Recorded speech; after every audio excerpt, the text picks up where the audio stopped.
Tapes نکل رہی ہیں، جناب ججز کے نام آ رہے ہیں. یہ ٹیپ جو سارا ڈرامہ ہے ثبوتوں نے سامنے آنا ہے اور اس کا وقت آ چکا ہے. ساری ویڈیو ایک جعلی ثابت ہوئی. جج کو نکال دیا لیکن اس کی ججمنٹ آج بھی سٹینڈ کرتی. اس کا واحد مقصد یہ ہے کہ جوڈیشری کو آپ دباؤ میں لے کے آئیں. نواز شریف صاحب کو انصاف دیں، جو بھی اس میں انوالوڈ ہے اس کو وہ انصاف دیں.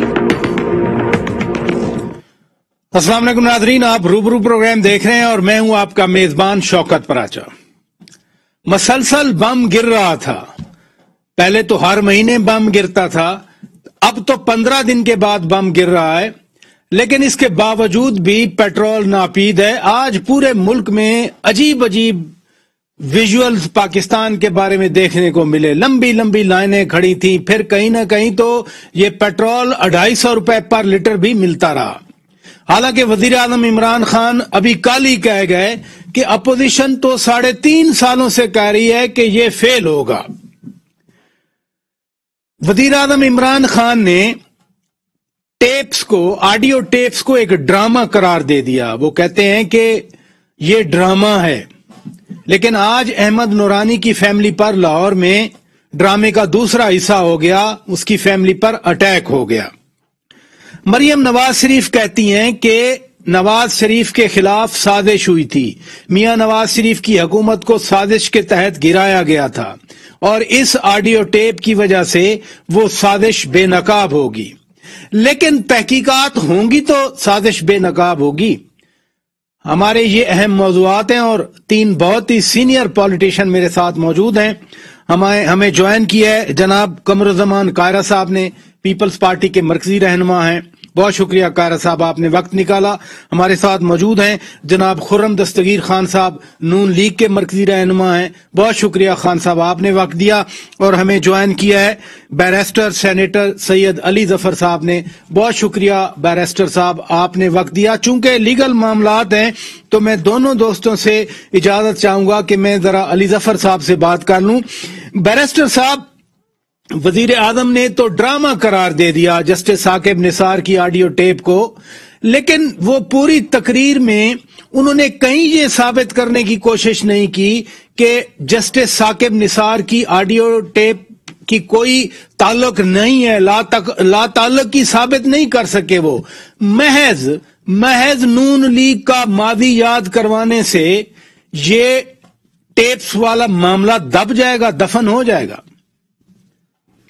جی پراجا صاحب، یہ جو آڈیو ٹیپ ہے جب یہ آئی تھی منظر عام پہ تو اس پہ نظر آ رہا تھا کہ آواز تو جسٹس ثاقب نثار صاحب کی ہے، لیکن جو مجھے تاثر ملا وہ یہ تھا کہ یہ کوئی ٹیلی فون کنورسیشن نہیں لگ رہی، یہ اسی طرح لگ رہا ہے جس طرح کوئی بیان کر رہا ہو. اس کے بعد جب تھوڑی سی انویسٹیگیٹو رپورٹنگ ہوئی اور اس کی کچھ چینلز پہ یہ آیا کمپیریزن، تو نظر یہ آیا کہ بہت سارے الفاظ جو اس آڈیو ٹیپ پہ تھے وہ الفاظ ایکچولی کسی سپیچ سے اٹھائے گئے تھے. تو وہاں سے اندازہ ہوا کہ یہ فیک ہے، یا میں کم از کم کنونس ہو گیا. لیکن آپ نے بات درست فرمائی کہ میرا کنونس ہونے سے، میرا یہ امپریشن لینے سے کہ یہ فیک ہے، یہ فیک کچھ لوگ اس سے ڈسیگری بھی کر سکتے ہیں، ان کی نظر میں یہ ابھی بھی ایک ایسی آڈیو ہے جو کہ ویلڈ ہے. تو یہ پبلک میں ایک سیٹسفیکشن کے لیے، پبلک کو سیٹسفائی کرنے کے لیے اس کو انویسٹیگیٹ ضرور ہونا چاہیے ایونچولی. اب سوال پیدا یہ ہوتا ہے کہ یہ کون کرے گا؟ یہ گورنمنٹ کا معاملہ نہیں، یہ پولیٹیکل.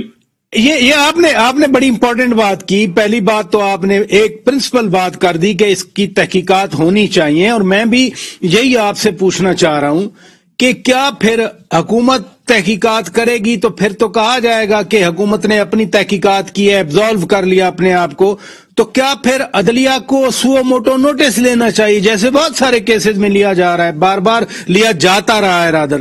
جی میں کچھ اس کو اس طرح دیکھتا ہوں جیسا میں ایکسپلین کر رہا تھا کہ یہ جو آڈیو ٹیپ ہے، چاہے میں فرملی بلیو کر رہا ہوں اس میں کہ یہ فیک ہے، لیکن پھر بھی ایک آڈیو ٹیپ ایسی ہے جس کا تعلق کسی پولیٹیکل پارٹی سے نہیں ہے، اس کا تعلق کسی حکومت سے نہیں ہے، اس کا تعلق کسی انٹرنیشنل ملک سے نہیں ہے، اس کا تعلق ہماری جوڈیشری سے ہے، اور جب ہماری جوڈیشری سے اس کا تعلق ہو جائے، ان کے جوڈیشری کے وقار یا ریپوٹیشن پہ کوئی سوال اٹھے، تو پھر یہ ہر پاکستانی سٹیزن کا معاملہ ہو جاتا ہے۔ اب جب ہر پاکستانی سٹیزن کا معاملہ ہو جاتا ہے تو ہر کوئی اپنا اپنا ویو پوائنٹ دے سکتا ہے، کچھ لوگ پریشان ہو سکتے ہیں، کچھ لوگ اس کو مطمئن ہو سکتے ہیں کہ یہ فیک ہے، لیکن اس کو کس نے انویسٹیگیٹ کرنا ہے، کس نے اس کا فیصلہ کرنا ہے، وہ فیصلہ وہی کر سکتا ہے جس کے اوپر سب کو اعتماد ہو، اور چونکہ جوڈیشری کا معاملہ ہے اس لیے مجھے یہ لگتا ہے کہ اس کو ایونچولی فیصلہ اس کا یا اس کی انویسٹیگیشن جوڈیشری کو ہی کرانی پڑے چاہیے۔ ایک آپ کو یاد ہوگا کہ کنٹیمپٹ کے کیسز 2 چل رہے ہیں، اور وہ کنٹیمپٹ کے کیسز اس لیے ہوئے تھے کہ ایک ایفیڈیوٹ آ گیا تھا اس سے جی رانا شمیم صاحب۔ اب جب یہ ایفیڈیوٹ آیا تو یہ جو اس کی سیکنڈ کڑی ہے وہ یہ آڈیو ہے۔ اب اسی کنٹیمپٹ میں جہاں ایفیڈیوٹ کے بارے میں انویسٹیگیشن ہو رہی ہے، اس فیک آڈیو جو ہے اس کے اوپر بھی انویسٹیگیشن ہو سکتی ہے، اور اگر پتا چلے کہ یہ فیک جو آڈیو ہے اس کو استعمال کیا گیا ہے کسی خاص مقصد کے لیے، اگر یہ پتا چلے کہ اس کو استعمال کیا گیا ہے ان اپیلز کو جو پینڈنگ ہے اسلام آباد ہائی کورٹ میں کسی طرح انفلوئنس کرنے کی یا ڈیلے کرنے کی، تو پھر ان کے خلاف جن جو رسپانسبل ہیں، جو ذمہ دار ہیں اس چیز کے، ان کے خلاف بھی ایکشن لیا جائے، وہ بھی عدلیہ ہی لے سکتی ہے۔ تو میرے خیال کے مطابق یہی بیسٹ انسٹیٹیوشن ہے۔ اگر حکومت اس کی کوئی فورینزک کرائے گی تو وہ رپورٹ جو ہے وہ کوئی مانے گا، کوئی نہیں مانے گا، وہ کنٹروورشل ہی رہے گی۔ صرف ایک ہی ادارہ ہے جو اس کو اگر انویسٹیگیشن کرنی ہے تو وہ کر سکتا ہے، اور وہ میری نظر میں اس وقت سب سے ریلیونٹ فورم اسلام آباد ہائی کورٹ ہی ہے۔ بہت زبردست، آپ نے بڑا اچھا آپ نے ایکسپلین کر دیا بیرسٹر صاحب۔ کارا صاحب، حکومت تو ہمیں کہہ رہی ہے کہ عدلیہ کو یہ دباؤ میں لانا چاہ رہے ہیں۔ ابھی بیرسٹر علی ظفر صاحب نے بڑی اچھی بات کی، وہ کہہ رہے ہیں کہ حکومت اگر تحقیقات بھی کرے تو کوئی نہیں مانے گا، عدلیہ کو تحقیقات کرنا چاہیے۔ آپ کیا سوچتے ہیں؟ شکریہ پراجا صاحب۔ جہاں تک ججز کو انفلوئنس کرنے کی اور ان کو دباؤ میں رکھنے کی کوشش ہے تو گورنمنٹ نے بھی کی، وہ تو قاضی فائز صاحب کا کیس موجود ہے ہمارے سامنے۔ تو آج جو عدلیہ کی آزادی کے بڑے خواب دیکھنے کی باتیں کر رہے ہیں، کل ان کا رول کوئی اور تھا، لیکن یہ معاملہ جو کیسٹس والا ہے یا آڈیو والا ہے، پہلی بات یہ ہے کہ آڈیو کہاں سے نکلی، آڈیو بنانے والا کون ہے، اس کی مکمل تحقیقات ہونی چاہیے۔ اس کی جب یہ رپورٹ آئی کہ کوئی ایسی آڈیو آئی ہے تو ساتھ یہ بھی آیا کہ اس کا فورینزک کرایا گیا ہے، اس کو پبلک کرنے سے پہلے، رپورٹ کرنے سے پہلے۔ اس فورینزک کے اوپر تو گورنمنٹ یا عدلیہ نہیں مانے گی۔ پھر آج کل بھی ایک رپورٹ تھی کہ یہاں سے کسی چینل نے یا کسی اور نے بھی ایک رپورٹ اس کا فورینزک کرایا ہے، وہ بھی نہیں مانا جائے گا۔ لیکن اس کا ایک پہلو ہے جو بالکل ٹھیک کہا علی ظفر صاحب نے کہ عدلیہ کے بارے میں ہے۔ عدلیہ کے بارے میں بہت سارے سوال لوگوں کے ذہنوں میں آلریڈی موجود ہیں جو حقائق پہ مبنی بھی ہیں۔ عدلیہ کے کچھ فیصلے ایسے رہے ہیں جو بیرونی انفلوئنس کے تحت ہوئے ہیں، ججز نے خود بھی مانا ہے، اور وہ بڑی اس کے بعد ریکارڈز موجود ہیں سارے۔ لیکن اس معاملے میں یہ کبھی ختم بھی تو ہونا چاہیے۔ اللہ کرے کبھی وہ وقت آئے کہ کوئی ادارہ تو ہمارا کھڑے ہو کے ہمت کر لے، لیکن اس کا انویسٹیگیشن کا جو بہترین فورم ہے، اس کی تو پراپر انویسٹیگیشن ہونی چاہیے، وہ عدلیہ ہے۔ وہ سپریم کورٹ سو موٹو لے کے یہ کیس، جس طرح علی ظفر صاحب نے کہا کہ ہائی کورٹ کے حوالے کر دے کہ وہ اسی ایفیڈیوٹ اس کو دیکھ لے، یا وہ اپنے تئیں اس کو کے تحت اس کی انویسٹیگیشن کرا لے، اس کا فورینزک کرائے۔ اور بالکل اگر تو یہ درست ہے تو اس کے جس کے اوپر نزلہ گرتا ہے اس کو سزا ملنی چاہیے، whosoever he is۔ اور اگر یہ غلط ہے تو پھر بھی اس کو جو اس کے پیچھے عزائم اور کردار ہیں ان کو کیفر کردار تک پہنچانا چاہیے، دوسری کوئی رائے نہیں۔ یہ عدلیہ کی اپنی عزت کا بھی سوال ہے، اور عدلیہ کی عزت کوئی بہت بہتر نہیں ہے۔ انفارچونیٹلی لوگوں کے دلوں میں احترام کا وہ لیول نہیں ہے جو ہونا چاہیے، اور اس کی وجہ بیسیکلی بہت سارے فیصلے ہیں جو سیاسی، لیکن عام فیصلوں میں تو عدلیہ انصاف کر رہی ہے، لیکن جب ٹیسٹ کیس آتے ہیں، سیاسی فیصلے آتے ہیں جہاں پہ آ کے وہ محسوس ہوتا ہے کہ وہ ایکسٹرنل انفلوئنس جو ہے وہ استعمال ہوا ہے. چلیں خرم دستگیر خان صاحب، ماضی کے فیصلوں کے حوالے سے جو بھی باتیں ہو رہی ہیں، یہ بھی حکومت کی طرف سے بھی بات آئی کہ جسٹس قیوم ملک صاحب کا بھی ان کو یاد دلایا جائے. اب باتیں ہو گئی وہ والی، میں آگے بڑھنا چاہ رہا ہوں. جسٹس ملک قیوم صاحب سرونگ جج تھے، ان کے خلاف باقاعدہ ایکشن ہوا، ان کو ہٹا دیا گیا تھا. جسٹس ثاقب نثار صاحب تو ریٹائرڈ ہیں، پھر کیا فیصلہ ہو سکتا ہے، کیا ایکشن ہو سکتا ہے؟ آپ مانگنا کیا چاہ رہے ہیں؟ جی دو ایکشن ہو سکتے ہیں، لیکن پہلی بات تو یہ ہے کہ اس سے پہلے جسٹس شوکت صدیقی صاحب کی جو تقریر تھی وہ کوئی اس کی ٹیپ میں کسی قسم کا کوئی شک نہیں ہے. ارشد ملک صاحب کی ویڈیو آئی تھی، رانا شمیم صاحب کا ایفیڈیوٹ آیا ہے، قاضی فائزیسا کے اوپر جو پورا حملہ ہوا اس حکومت کی طرف سے، اور اب ثاقب نثار صاحب کی جو آڈیو ٹیپ ہے، یہ 5 جو شواہد ہیں وہ 2018 کے انتخابات کو چوری کر کے ایک فاشسٹ ہائیبرڈ نظام لانے کی جو غیر آئینی کوشش تھی اس کو بے نقاب کر دیا ہے.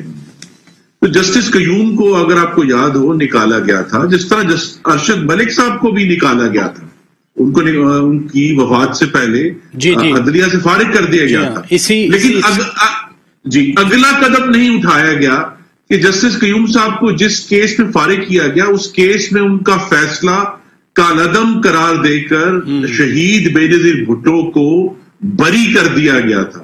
یہ کام نہیں ہوا نواز شریف کے کیس میں کہ بھئی ارشد ملک کو تو آپ نے فارغ کر دیا، لیکن ارشد ملک کا جو فیصلہ تھا العزیزیہ کیس میں وہ وہیں کھڑا ہے، اس کے بارے میں کوئی پیش رفت کرنے کے لیے تیار نہیں ہے. کہ اگر آپ نے ان کا مس کانڈکٹ دیکھ کر ان کو عدلیہ میں سے نکال دیا ہے، لیکن انہوں نے جو فیصلہ کیا جس کے اوپر وہ سارا مس کانڈکٹ ہوا، وہ فیصلہ اپنی جگہ پر کھڑا ہے. تو لیکن ہمارا ابھی بھی یہی توقع ہے جس کا ذکر بیرسٹر علی ظفر صاحب نے کیا ہے، جس کا ذکر محترم قائرہ صاحب نے کیا ہے، کہ یہ معاملہ پاکستان میں انصاف کی فراہمی کا ہے، کسی ایک جج کا نہیں ہے. کہ یہ پاکستان میں انصاف کے جو فیصلے ہیں یا غیر انصافی کے فیصلے جو ہیں وہ کس طرح ہوتے ہیں.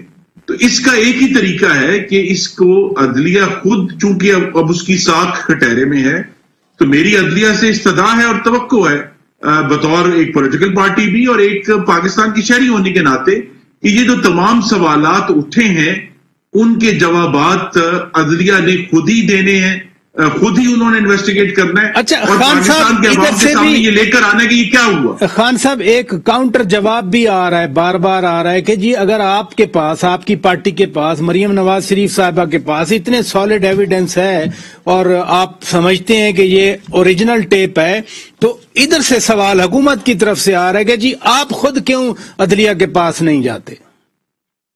جی ہم تو صرف یہ کہہ رہے ہیں کہ آپ نے اپنے ناظرین کو یاد کرایا کہ آج وہ جرنلسٹ جنہوں نے یہ خبر بریک کی تھی ان کی جو فیملی ہے لاہور میں اس کے اوپر حملہ ہوا، لیکن جس امریکی کمپنی نے اس ٹیپ کا فورینزک کیا اور اس کے اوپر اپنی رپورٹ دی کہ اس میں کسی قسم کی کوئی ٹیمپرنگ نہیں ہے، اور یہ براہ راست آواز بھی ریٹائرڈ چیف جسٹس صاحب کی ہے اور ٹیپ جو ہے وہ ایک ہی سیکوینس میں بات کی گئی ہے، اس کے اوپر بھی حملہ ہوا ہے، اس کو بھی دھمکیاں دی گئی ہیں. انہوں نے باقاعدہ ٹویٹ کر کے اس بات کو پبلک کیا ہے کہ جی ان کو دھمکیاں آ رہی ہیں کہ جناب ہم تو یہ جو کمپنی ہے اس کو نقصان پہنچائیں گے. تو یہ بات ایشو ہے کہ ہمیں اگر ایک ایسی ایویڈنس ہے جو کہ امریکہ میں ریلیز ہوئی ہے جس کا ہمارے ساتھ تعلق صرف اس حد تک ہے کہ وہ ہمارا جو ناانصافی کا ایک کلیم ہے کہ ہمارے ساتھ ایک بہت بڑی ناانصافی ہوئی ہے، اس ہمارے جو ویو پوائنٹ کو، ہمارے نقطہ نظر کو تقویت پہنچا رہی ہے. لیکن اس کو ایڈمٹ کرنا جو ہے وہ عدلیہ نے کرنا ہے. اور میں یہ پھر دوہرا دیتا ہوں کہ نواز شریف کی اور مریم نواز کی بریت کے لیے ارشد ملک کا کیس کافی ہے جسٹس قیوم ملک کی ریفرنس سے ان کو نکالا بھی گیا اور اس کیس میں بریت بھی ہوئی. یہاں صرف نکالا گیا ہے جج کو, لیکن کیس میں ابھی تک بریت. چلیں یہ کوشچن رہ گیا یہاں پر. ناظرین بریک لیتے ہیں, بریک کے بعد جب واپس آئیں گے کائرہ صاحب ہمارے ساتھ موجود ہیں, کیونکہ کیسز کی بات ہو رہی ہے, پرانے کیسز کی بات ہو رہی ہے. ابھی تو یہ بھی کہا جا رہا ہے, پبلکلی کہا جا رہا ہے کہ مزید آڈیو آئیں گے, مزید ویڈیوز آئیں گے. سلسلہ تھمے گا کہاں پر جا کر؟ بریک کے بعد بات کریں گے. ویلکم بیک ناظرین, آپ روبرو پروگرام دیکھ رہے ہیں اور ہم بات کر رہے ہیں ملک کی سیاست کے حوالے سے. کائرہ صاحب, میں نے ایک سوال چھوڑا تھا, یہ بھی حکومت کی طرف سے بار بار کہا جا رہا ہے کہ جب بھی بڑے کیسز میں مریم نواز شریف صاحبہ کی یا میاں نواز شریف صاحب کی پیشی قریب آتی ہے, ان کی طرف سے کوئی نیا آڈیو, کوئی نئی ویڈیو ریلیز کر دی جاتی ہے. آپ چونکہ نہ پی ٹی آئی سے ہیں, آپ نہ نون لیگ سے ہیں, لیکن یہ آڈیو ویڈیو کا سلسلہ جو ابھی چلنا ہے اور پبلکلی کہا جا رہا ہے, یہ کب تک چلتا رہے گا؟ راجہ صاحب, ایک تو گزارش یہ ہے کہ بی بی شہید کا ریفرنس ہوا, دیا گیا. بی بی شہید کے کیس میں ملک قیوم صاحب کو نکالا گیا اور بی بی شہید کا کیس ریمانڈ کر دیا گیا تھا, لیکن وہ کیس بہرحال فیصلہ ان کا وہ ختم ہو گیا تھا. یہ بات درست ہے اپنی جگہ, ٹھیک ہے. لیکن جہاں تک تعلق یہ ہے کہ حکومت کیا کہہ رہی ہے, اس کا سیکوینس کیا ہے, یہ الگ بات ہے. اس ملک کے اندر بہت سارے فیصلے ایسے ہوئے ہیں, لیکن اتفاق سے ان فیصلوں کی ہی کیسٹیں آئی ہیں, انہی کے ایفیڈیوٹس آئے ہیں جن کا تعلق میاں صاحب اور ان کی فیملی سے ہے. اس لیے گورنمنٹ کے پاس ایک جواز سا بنا کہ وہ اس پہ سوال اٹھا رہے ہیں, لیکن اس کے سیکوینس پہ نہیں جانا. آپ نے دیکھنا یہ ہے, ہو سکتا ہے وہ درست ہو سکتا ہے وہ غلط بات ہو. اس کی بنیاد آپ نے پروو کرنی ہے کہ کیا یہ باتیں جو کہی جا رہی ہیں, یہ جو ثبوت دیے جا رہے ہیں, یہ جو ایفیڈیوٹ ہے یا یہ جو کیسٹس ہیں یا جو بھی ہے, اس کے اندر ایسنس ہے کیا درست ہے؟ اگر درست ہے تو پھر یہ مت دیکھیے کہ کون سے کیس سے پہلے اور کون سے کیس کے بعد وہ آئے. اگر ان کے پاس تھے یا ان کے ذریعے ریلیز, فرض کریں مجھے نہیں پتا, لیکن اگر ان کے ذریعے بھی انہوں نے خود ریلیز کرا دیے ہیں, ان کے پاس تھے, تو پھر بھی یہ ان کا حق ہے. اپنے ڈیفنس میں وہ ہر وہ کام کریں گے جو ان کے کیس کا دفاع کرتا ہو. اور اگر کوئی صحافی اس کو اس خبر کو دے رہا ہے یا کوئی جج اپنا یا کوئی ایفیڈیوٹ دے رہا ہے, تو اس کو یہ حق حاصل ہے. ہاں, آپ اس کی تحقیقات کرا دیجئے, اور اگر وہ درست ہے تو پھر اس کے مطابق چلیے. پھر کیسے ڈٹرمن کیا جائے کہ یہ دعوے درست ہیں یا اس سائیڈ کے یا اس سائیڈ کے؟ اس کا کوئی نہ کوئی تو ایک کنورجنس ہونی چاہیے نا کہیں پر. راجہ صاحب, جس چیز کے اوپر دعوے ہیں, فرض کریں مسلم لیگ یہ کہہ رہی ہے کہ ہمارے ساتھ یہ زیادتی ہوئی, یہ اس کے ثبوت ہے. جی. اور دوسری طرف سے کہا جا رہا ہے کہ یہ اپنے کیسز ڈیلے کرنے کے لیے یہ سارے ہیلے بہانے کرتے ہیں, فیبریکیٹ کرتے ہیں چیزیں. تو جو چیزیں جو اس میں بیسک تو سوال دو تین ہی ہے نا. ایک وہ ایفیڈیوٹ ہے, ایک یہ ہے, ایک جو مرحوم جج صاحب تھے, ایک ان کا ارشد ملک صاحب کا, تو ان کو پروو کر لیں. ارشد ملک صاحب, اچھا پچھلوں کو چھوڑ دیجئے, پچھلوں کو آپ نے اس کے فیصلے کر دیے. اس معاملے میں دیکھ لیجئے, اور اگر اس میں کوئی ملوث نکل آتا ہے تو پھر پچھلے فیصلوں کے اوپر ایک عمومی سا بیان دینے کے بعد آئندہ کے لیے فیصلہ کر لیا جائے, اور یہ ڈٹرمنیشن ہو جائے کہ فیصلے انفلوئنس کے بغیر ہوں گے, تو بہت اعلیٰ ہوگا. لیکن اس کا حتمی فیصلہ بہرحال اس کی پراپر پروب کے بعد ہی ہوگا. ایگزیکٹلی, اور کس کو سزا مل. Exactly, proper probe. میں خرم دستگیر خان صاحب آپ کی طرف آتا ہوں. جیسے آپ بھی فرما رہے ہیں, کائرہ صاحب بھی فرما رہے ہیں, ارشد ملک مرحوم کا ویڈیو سکینڈل آیا, ریلیف نہیں ملا. رانا شمیم صاحب کا ایفیڈیوٹ آیا, ریلیف آپ لوگوں کو نہیں ملا. پھر اب یہ آڈیو ٹیپ آ گئی, اس کی اتھینٹسٹی ابھی ڈٹرمن ہونا حکومت کے پرسپیکٹو میں باقی ہے. کیا کورٹ وہ اس کو سو موٹو نوٹس لیتی ہے یا جیسے بھی ہوگا. لیکن اگر پرانے کیسز میں ریلیف نہیں ملا تو اب آپ کیسے یقین سے کہہ سکتے ہیں کہ اس بار اس آڈیو ٹیپ کی وجہ سے ریلیف مل جائے گا؟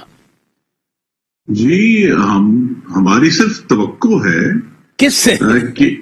ہمیں تو توقع بالآخر عدلیہ سے ہی لگانی ہے, چاہے ہمیں اس میں بہت زخم لگے ہیں اور بہت ناانصافی کے فیصلے ہوئے ہیں, لیکن بہرحال وہاں آنریبل ججز موجود ہیں, ایک بہت بڑی تعداد ہے جو بڑے آنریبل لوگ ہیں, کہ ان کے اندر سے یہ ایک آواز پیدا ہوگی. اور یہ میں یاد کرا دوں کہ شوکت صدیقی صاحب جو جسٹس کی تقریر تھی اور اس کی بنیاد پہ جو انہوں نے ایفیڈیوٹ کورٹ میں جمع کرایا تھا، وہ مریم نواز صاحبہ باقاعدہ طور پر اپنی اپیل کا حصہ بنا چکی ہیں اور اس کو عدالت میں لے جا چکی ہیں. تو وہ عدالت میں اب موجود ہے بطور ایک ایسی گواہی کے اور شہادت کے جس کو عدالت نے ابھی انویسٹیگیٹ کرنا ہے. تو ہم تو جس طرح جو چیز بالکل راک سالڈ ہے ایز ایویڈنس اس کو اپنا حصہ بنائیں گے. ارشد ملک کی جو ڈسمسل تھا عدلیہ سے، ان کا جو نکالا جانا تھا ایک انویسٹیگیشن کے بعد، وہ آج خود ظاہر کرتا تھا کہ یہ جو ان کے اوپر انہوں نے جو حرکت کی ہے، جو مس کانڈکٹ کیا ہے، اب اس مس کانڈکٹ کے نتیجے میں میں قاریہ صاحب سے ایگری کرتا ہوں کہ اگر بری نہیں کرتا لیکن کم از کم وہ فیصلہ جس میں نواز شریف کو گلٹی کیا گیا تھا اس فیصلے کو تو کالا دم قرار دیا جا سکتا ہے نا. مزید چلیں انویسٹیگیشن کرا لیں لیکن وہ فیصلہ کالا دم ہونا چاہیے. وہ بات یہ جسٹس صدیقی اور ارشد ملک کے تو اب راک سالڈ ایویڈنس اور کیسز موجود ہیں. اب رانا شمیم اور ثاقب نثار کے پچھلے 10 دن میں ابھی ہمارے سامنے آئے ہیں. جیسے ان کی آگے کوئی پروب ہوتی ہے وہ کر لیں. احمد نورانی اپنی سٹوری پہ اور اس ٹیپ کی جو سچائی ہے اس پر وہ قائم ہے، اور اب جب تک ان کی سچائی کو کوئی چیلنج نہیں کرتا. مثلا ثاقب نثار صاحب کو میری ایک توقع یہ بھی تھی کہ وہ رانا شمیم کے ایفیڈیوٹ کے اگینسٹ اپنا ایک ایفیڈیوٹ دیں گے بجائے میڈیا پر آنے کے یا یہ کہنے کے جی یہ غلط ہے، یا وفاقی وزراء کے آنے کے کہنے کے کہ یہ غلط ہے. کہ بھئی اگر جسٹس ثاقب نثار جو ہیں ریٹائرڈ چیف جسٹس، وہ ایک ایفیڈیوٹ جمع کرا دیتے ہیں اسلام آباد ہائی کورٹ میں جہاں کنٹمپٹ پروسیڈنگ ہو رہی ہیں کہ جناب یہ میں ایفیڈیوٹ دے رہا ہوں، بیان الفی دے رہا ہوں کہ یہ رانا شمیم کا ایفیڈیوٹ غلط ہے، تو پھر معاملہ آگے بڑھ سکتا ہے. لیکن اگر جب تک وہ صرف میڈیا پر ہی انحصار کریں گے اور یہی کہیں گے کہ جی عدالت تبھی وہ سمجھتے ہیں جانا سوٹیبل نہیں ہے، تو یہ معاملہ پھر ہوا میں رہے گا اور عدلیہ کی ساکھ پر جو سوالات پیدا ہوئے ہیں وہ ہوں گے. کیونکہ ایک اور جو ہمیں اب واضح پاکستان کے عوام پر ہو رہا ہے کہ ہماری جو ہم سب کی خواہش ہے اور توقع ہے کہ آئین پاکستان کہتا ہے کہ ملک میں قانون کی حکمرانی ہوگی، کہیں نہیں لکھا کہ ججوں کی حکمرانی ہوگی. تو یہ جو ججوں کی حکمرانی کا تاثر ابھر رہا ہے جس کے ذریعے فیصلے جو ہیں وہ مینیپولیٹ کیے جاتے ہیں، یعنی ٹیپ کا وہ حصہ جو جسٹس ثاقب نثار کی ٹیپ کا وہ حصہ جو سب سے زیادہ قابل اعتراض ہے، اس کی کوئی اور تقریر نہیں ہے اویلیبل حکومت کے پاس کہ وہ بتا سکے کہ جہاں وہ فرما رہے ہیں کہ عمران خان کو لانے کے لیے نواز شریف اور مریم نواز کو سزا دینا ہوگی، اور وہ جو ساری آگے چند سیکنڈ کی گفتگو ہے اس کی کوئی نظیر نہیں ہے کسی تقریر میں. صحیح مطلب ہے کہ وہ بات تو کی گئی ہے نا. یہ ایشو وہاں موجود ہے، یہ عدلیہ کے اوپر ایک سوالیہ نشان کھڑا ہو گیا ہے، اور یہ ایسا سوال ہے جس کا جواب بھی عدلیہ نے بڑے احترام کے ساتھ عرض کروں گا انہوں نے دینا ہے. بیرسٹر علی ظفر صاحب، یہ ساری بات لیگل ہے، اس لیے میں پھر آپ کی طرف آتا ہوں. اور جو پہلے ہم نے بات کی کہ جسٹس قیوم ملک صاحب نے ایک فیصلہ دیا، وہ سرونگ تھے، وہ اس وقت جج تھے، ان کو ہٹا دیا گیا. اب بالفرض اگر جیسے انسسٹ کیا جا رہا ہے نون لیگ کی طرف سے، اور احمد نورانی اپنی سٹوری پہ ڈٹا ہوا ہے کہ نہیں میری سٹوری سچی ہے، تو پھر جسٹس ثاقب نثار کے بارے میں کیا ہوگا، ان کے ساتھ کیا ہوگا؟ جی پراچا صاحب، سب سے پہلے تو اس وقت وہ ریٹائرڈ نہیں تھے جب وہ جو پہلا کیس جس کا آپ بیان کر رہے ہیں جس میں شہباز شریف صاحب نے فون کیا اور قیوم صاحب کو کہا کہ آپ یہ مقدمے کا جلد فیصلہ کریں، وہ جب آڈیو آئی تھی منظر عام پہ تو اس کو قیوم صاحب نے بھی نہیں ڈینائی کیا تھا، شہباز شریف صاحب نے بھی نہیں ڈینائی کیا تھا. وہ ایک ایکسیپٹڈ فیکٹ تھا، وہ ایک حقیقت تھی کہ وہ ہے. اور اس کے بعد جو ریزلٹ ہوا وہ یہ ہوا کہ جسٹس قیوم صاحب کو پھر اب ریزائن کرنا پڑا. تو ابھی ان کا کافی سکوپ تھا، انہوں نے چیف جسٹس بھی شاید بننا تھا سینیورٹی کے مطابق، لیکن وہ ان کو اس آڈیو کی وجہ سے ریزائن کرنا پڑا کیونکہ وہ ایک ایڈمیٹڈ حقیقت تھی. لیکن اس کیس میں آپ دیکھیں کہ جو آڈیو ہے وہ ایک تو ڈینائی کر دی گئی ہے، جسٹس ثاقب نثار صاحب نے آ کے کہا ہے کہ بالکل درست نہیں ہے. دوسرا پھر وہ جو ایک طرح سے انویسٹیگیٹنگ رپورٹنگ ہوئی تھی جس کے اندر یہ نظر آیا کہ وہ بہت سارے الفاظ کسی ان کی تقریر سے لیے گئے تھے تو اسے بھی شک و شبہات ہو گئے. اور تیسری چیز آپ یاد کریے کہ جو بڑے ریلیونٹ ہے اور وہ ہے جو آرڈر جسٹس اطہر منیلا صاحب نے, جو چیف جسٹس صاحب ہیں اسلام آباد ہائی کورٹ کے, وہ جب یہ کنٹمپٹ کی پروسیڈنگز کر رہے تھے تو انہوں نے بھی اس کا ذکر کیا کہ جن کے بارے میں بات کی جا رہی ہے کہ ان کو فون کال گئی تھی, وہ تو اس وقت جج بھی نہیں تھے ان کیسوں میں, اور وہ تو ملک میں بھی نہیں تھے. بہرحال بریک لیتے ہیں, بریک کے بعد جب واپس آئیں گے پیٹرول کے حوالے سے میں بات کرنا چاہ رہا ہوں. آج پورے ملک میں شارٹیج تھی, پیٹرولیم ڈیلرز نے ہڑتال کی ہوئی تھی, لوگ خوار ہوئے. آخر کون پوچھے گا کہ عوام کے مسائل کا حل بھی دینا ہے کسی نے؟ بریک کے بعد بات کریں گے. ویلکم بیک ناظرین, آپ روبرو پروگرام دیکھ رہے ہیں. بیرسٹر علی ظفر صاحب, کل وزیر اعظم صاحب نے کہا تھا کہ یہ 3.5 سال سے اپوزیشن کہہ رہی ہے کہ یہ فیل ہو جائے گا, یہ فیل ہو گیا. تو کیا وزیر اعظم یہ بتانا چاہ رہے ہیں کہ میں کامیاب جا رہا ہوں؟ جی دیکھیں, بالکل, کیونکہ ان کی جو اکنامک ٹیم ہے اور ان کی جو ویژن ہے اس کے مطابق ریزلٹ جو آنے ہیں وہ آنے والے ہیں, اور ہم سب کو امید رکھنی چاہیے کیونکہ ہم سب کا انٹرسٹ ہی ہے پاکستانی ہونے کی حیثیت سے کہ ہماری اکانومی بھی بہتر ہو, ہماری بزنس کمیونٹی بھی تھرائیو کرے, اور اس کے ساتھ ساتھ قیمتیں بھی کنٹرول ہوں. اور یہ چونکہ پالیسیز ان پلیس ہیں تو پرائم منسٹر صاحب کو یقین ہے کہ وہ پالیسیز جو ہیں ان کا اثر نظر آنا شروع ہوگا. نہیں, لیکن آج تو جو پیٹرول کی صورتحال رہی, پیٹرول پمپوں پہ جو کچھ دیکھا گیا, آپ لوگوں نے خود ہی پہیہ جام کروا دیا پورے ملک میں. جی نہیں, دیکھیں, جہاں تک اسٹرائک کا تعلق ہے, جب بھی کوئی ایسوسیشن اسٹرائک کرتی ہے تو ان کا اپنا موقف ہوتا ہے, اور حکومت کا جو ان کی ڈیمانڈز ہوتی ہیں ان کو ماننا یا نہ ماننا, حکومت کا کام ہوتا ہے کہ وہ نیشنل انٹرسٹ کو اور اسٹیٹ انٹرسٹ کو سب سے اوپر رکھیں. تو یہ آپ نہیں کہہ سکتے کہ کون اس کیس میں صحیح ہے یا غلط ہے, لیکن اتنا ضرور آپ کہہ سکتے ہیں کہ اگر کوئی حکومت سمجھتی ہے ایسی چیز جو نہیں ماننے والی کیونکہ وہ نیشنل انٹرسٹ میں نہیں ہے, تو یہ حکومت کا ذمہ داری ہے اور فرض ہے کہ وہ پھر اس کو نہ مانے, بے شک اسٹرائک ہو یا نہ ہو. تو یہ اسٹرائکس جو ہے اسے آپ یہ نہیں کہہ سکتے کہ ناکام ہے یا یہ غلط ہے. ہسٹری دیکھ لیں پاکستان کی, چاہے جو بھی حکومت ہو, اس قسم کے اسٹرائکس مختلف سیکٹرز میں ہوتے رہتے ہیں, اور یہ اسٹرائک ایک طریقہ کار ہے لوگوں کا احتجاج کرنے کا آن اے پرٹیکولر پوائنٹ. تو یہ میرا نہیں خیال کہ اس کو آپ حکومت پہ کوئی آپ سوال اٹھا سکتے ہیں. یہ تو حکومت کی پالیسیز ہوتی ہیں, حکومت کا فرض ہے کہ وہ جو اچھی ڈیمانڈز ہیں ان کو مانے, جہاں نیگوسیشن ہو سکتی ہے وہاں نیگوشیٹ کرے, اور جہاں نیگوسیشن کی گنجائش نہیں ہے وہاں پھر تلخ فیصلے کرنے پڑتے ہیں. جی خرم دستگیر خان صاحب, تلخ فیصلے کرنے پڑتے ہیں حکومتوں کو. آپ چاہ رہے تھے ہڑتال کرنا, تحریک چلانا, ملک بند کرنا, آج خود ہی ہو گیا.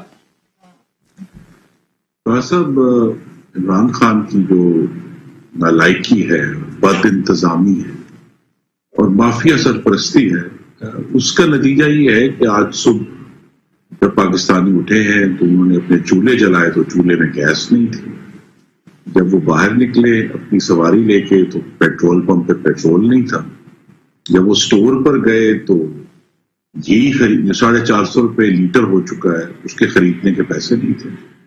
دوائیوں کے سٹور پہ گئے تو دوائی خریدنے کے پیسے نہیں تھے. دوائیوں کی قیمتوں میں تقریباً 500 گنا اضافہ ہو چکا ہے 2018 کے مقابلے میں.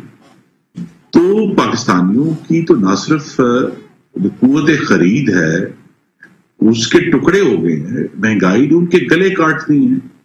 اور اس تمام ایشو کے دوران حکومت جو ہے وہ بضد ہے. مثلا اتنا سخت گیس کا بحران آیا ہے, صنعتیں بند کرنی پڑ گئی ہیں, لوگوں کے گھروں کے چولہے نہیں جل رہے, اور حکومت بضد ہے کہ نہیں ہم کامیاب ہیں. اور دوسری طرف چور خود ہی مچائے شور کہ عمران خان صاحب تقریر میں یہ بھی فرماتے ہیں پرسوں کہ جی ملک کے جو قرضے ہیں وہ پاکستان کی نیشنل سیکیورٹی کے لیے خطرہ بن گئے ہیں. قرضے آپ نے لیے ہیں 20,700 ارب کے قرضے صرف 39 ماہ میں اس حکومت نے لیے ہیں. یہ وہ عمران خان ہے جو الیکشن سے پہلے 30,000 ارب کی گردان کرتے تھے. کون کو سناتے تھے کہ جی دیکھیں 71 سالوں میں حکومتیں جو ہیں وہ 30,000 ارب تک لے آئی ہیں. تو انہوں نے خود جو ہے وہ تقریباً 60% پاکستان کے قرضہ جو ہے وہ بڑھا دیا ہے. خود کہہ رہے ہیں کہ جناب یہ سیکیورٹی رسک ہے. آج شبر زیدی صاحب نے بزنس ریکارڈر میں مضمون لکھا ہے, انہوں نے اس میں بھی لکھا ہے کہ جی the ultimate analysis security will be compromise if there is insolvency of Pakistan. تو پاکستان کو پہلے یہ ان کی حکومت کی ایک مستقل ایک عادت ہے کہ پہلے یہ گڑھا خود کھودتے ہیں اپنی نالائکی کے ذریعے, بد انتظامی کے ذریعے, مافیا سرپرستی کے ذریعے. جب اس میں گر جاتے ہیں تو قوم سے کہتے ہیں دیکھیے اب تو ہمیں سودا کرنا پڑے گا گڑھے سے باہر آنے کے لیے. چلیں ادھر رکیے گا. سودا دیکھیے IMF سے سودا انہوں نے کیا ہے کہ پیٹرولیم ڈیولپمنٹ لیوی میں ہر مہینے ریگارڈلیس آف انٹرنیشنل پرائس 4 روپے اضافہ ہوگا. IMF سے معاہدہ انہوں نے کیا ہے کہ اگلے سال میں 3 دفعہ بجلی کی قیمتیں جو ہیں وہ ہوش ربا مقدار میں بڑھیں گی, گیس کی قیمتیں ہوش ربا مقدار میں بڑھیں گی. اب یہ کہتے ہیں دیکھیں جی ہمیں تو IMF نے کہا تھا. IMF کے ساتھ کمپرومائز کرنے کی معاہدہ تو آپ نے کیا. ادھر رکیے گا. آپ یہ حکومت کو چلانے کے قابل نہیں تھے, جس کی وجہ سے آپ نے اس طرح کے غریب دشمن اور ترقی دشمن معاہدے کیے IMF کے ساتھ. ادھر رکیے گا. قاہرہ صاحب پہلے چیزیں مہنگی تو ہوتی رہیں لیکن مل رہی تھیں. پیٹرول مہنگا بھی ہوا ہے, ہر مہینے اب PTL لگے گی اور مہنگا ہو جائے گا, لیکن آج مل ہی نہیں رہا.